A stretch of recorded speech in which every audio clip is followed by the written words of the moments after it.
We know the history of malaria. When the colonialists came here, the worst enemy that they found was malaria. A very small insect they were not able to understand. During that particular time, it was not we, not our own power, that was actually chasing them away apart from malaria. Malaria was so bad in some of these areas in Africa, and they said, no, it's better we go back home. Over the years, malaria has done a lot of damage. When we got our independence in the 60s, particularly in this part of the island, Kisi and the Rift region, the major killer was actually malaria. Malaria was the major killer. It was everywhere, destroying homes, attacking almost each and every person. Personally, I was a victim, and ever since I was born, I've suffered from 2 diseases. Malaria being one of them, and I fear it most. Because way back when I was in Homa Bay, a county in a school known as Aboro Sare, my Form 6, it almost destroyed my education because it kept me away from school for 1 full month. You can imagine the kind of damage it did, and even the better grades probably I would have gotten. Malaria kind of interfered. So it interferes with our school children, it interferes with ourselves, the amount of work, the productive work that we are supposed to do.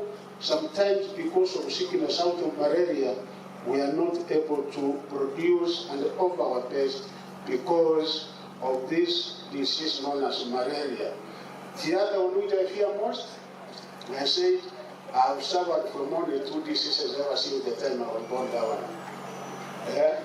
The other one is COVID. Maybe mukiliona hiyo nashukuru Mungu because I suffered from COVID. I had a very bad attack. I think a few months after it became COVID, I was among the first people who got the COVID, and the courtesy of the Almighty God, His grace brought me out of that. So, what progress have we made as a country over the years in tackling this very bad disease that indeed has claimed many lives, not only here in Kisi and Nyamira, but in our country? I think the major thing in tackling malaria is like what the CS said. Prevention. Such that we have to apply each and every step, each and every measure of ensuring that we institute the necessary preventive mechanism in order to prevent curative. Such that before malaria gets to you, the first step you are supposed to do and undertake is preventive. And preventive, as you have said, rightly so, starts from an individual. What kind of preventive measures are we supposed to take? One is personal hygiene and the areas that indeed we come from, because there is something that malaria likes, mosquitoes like, an environment which is not very clean, where there is stagnant water, where there are bushes near the house.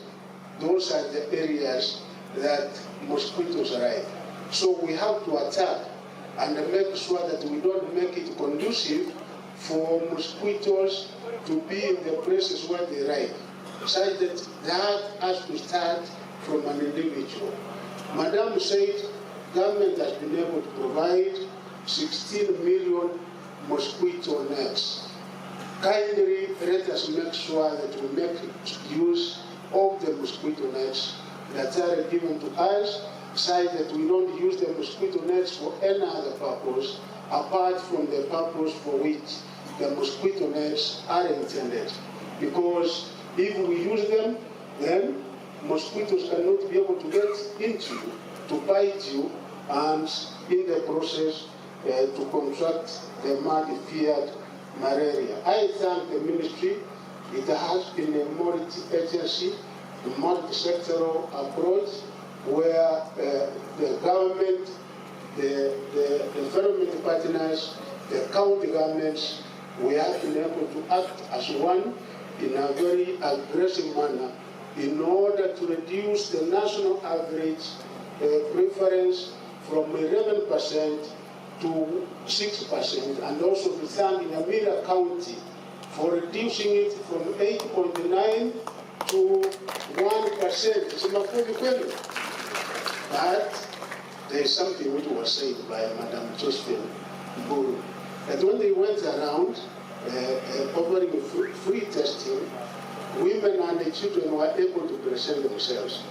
Wanaume najua iko kitu moja wanaogopa kuwa tested. Hii sijui wengine ukiambiwa enda testing ya HIV wanakataa. Sasa hii haikuwa HIV. Hii ilikuwa ni malaria. And you know it's better when you are diagnosed in advance, because from there now you can be able to get treatment. Again, to thank the experts, because technology and God has given the human beings the knowledge. Madam said here, actually, about three things, three pillars. One is to invest. Two is to innovate.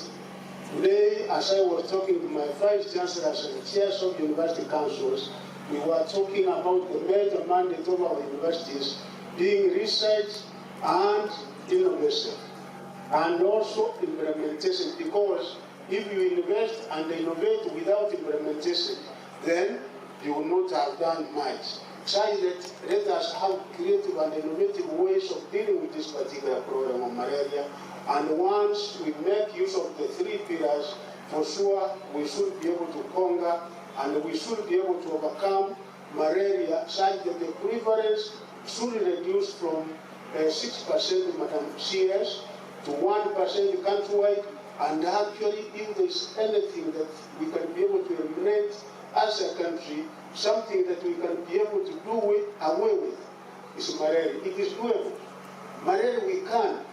Yeah, because it comes out of prevention, out of zero malaria, and if every individual, every part of the community was to be able to take the kind of action that we have been advised here, there is no doubt that not only by the year 2030, but even sooner than that, we should be able to eliminate malaria from the globe, from Africa and the rest of the world. And you know, when WHO representative gave the figures, you had that 95% and more is in Africa, particularly Africa south of the Sahara. So kindly, we require to make a concerted effort in making sure that we eliminate this. Thank you very much. Yesterday, when we attended